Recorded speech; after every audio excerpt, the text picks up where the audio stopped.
s'il y a quelqu'un, on ne sait pas. Est-ce que, monsieur Boile, vous étiez habitué à lire des bandes dessinées? Une ville agréable, quoi. Mais Montluçon, c'est où ça? Alors moi, ce serait les festivals. Progresser, dans tous les domaines, progresser. Les rencontres intergénérationnelles. Aujourd'hui, Pierre Boile. Un podcast proposé par Mémoire Vive avec Charlie Alfred, 25 ans, et Thibaut Campet, 17 ans, tous deux service civique Solidarité Senior.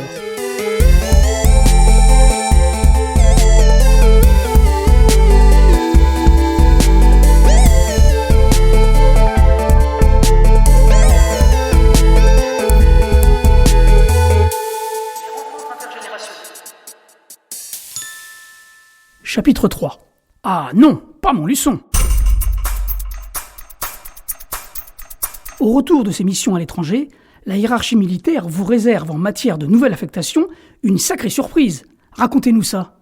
Quand je suis rentré du Sénégal, mon envie c'était encore de repartir, bien sûr.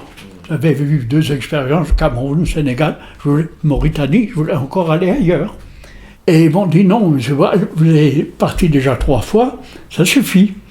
Vous restez en France. Et vous allez où? À Montluçon. Montluçon, c'est où ça? Je ne savais même pas où c'était. Oh, j'ai dit non. Non, rien à faire. Je démissionne. Et je suis parti, j'ai demandé la non-activité. Mais j'étais toujours militaire, mais pas en activité. Et c'est là que j'ai fait une reconversion civile comme animateur-éducateur, toujours social.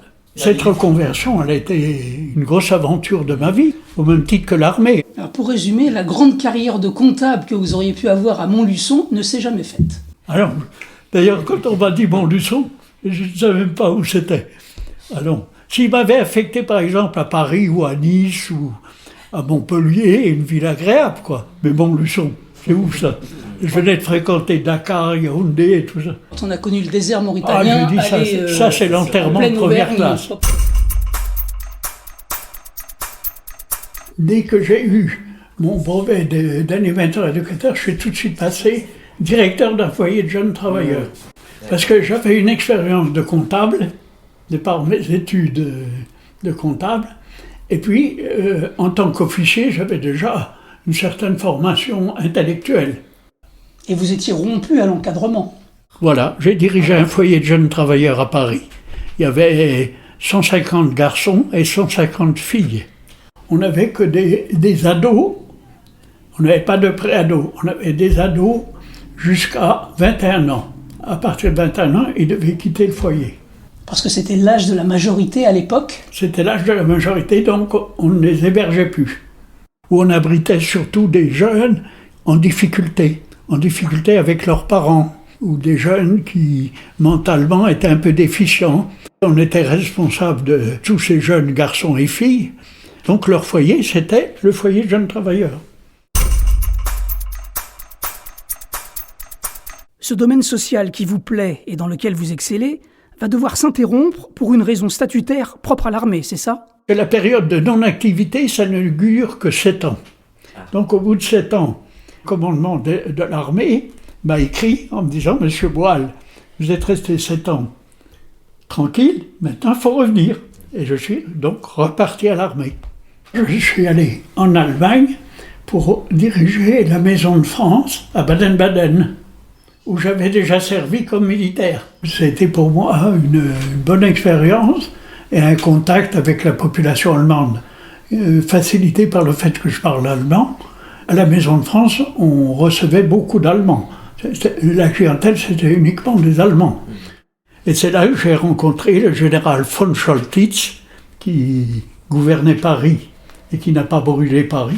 Je l'ai rencontré parce que j'ai passé les fêtes de Noël et les jours de l'an avec lui. Lui parlait français, moi je parlais allemand. Il rentrait de 10 ans de prison aux États-Unis. Voilà, lui se flatte dans ses mémoires d'avoir été celui qui a sauvé Paris. Voilà, dans ses mémoires.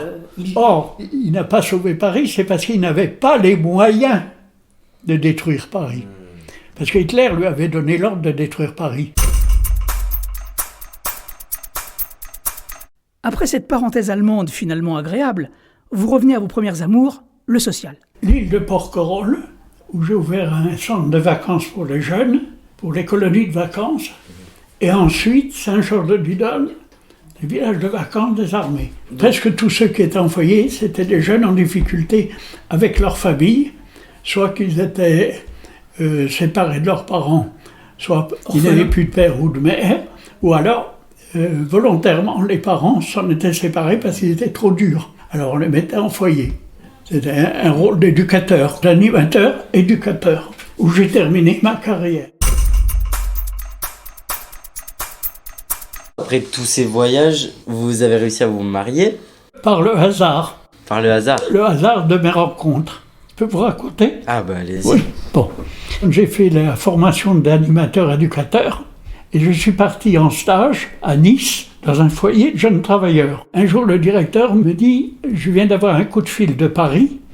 On nous envoie une jeune fille, une gamine, qui vient passer des vacances chez vous parce qu'elle est séparée de ses parents et elle ne sait pas où aller en vacances. Allez la chercher à la gare, l'accueillir. » Et ça a été ma femme, malgré 20 ans de différence d'âge. Et on est restés mariés 20 ans. Vous avez eu 4 enfants. Il y a eu un enchaînement. Oui, vous avez 4 enfants, 2 garçons, 2 filles. 2 garçons, 2 filles. Bien filles. répartis. Hein.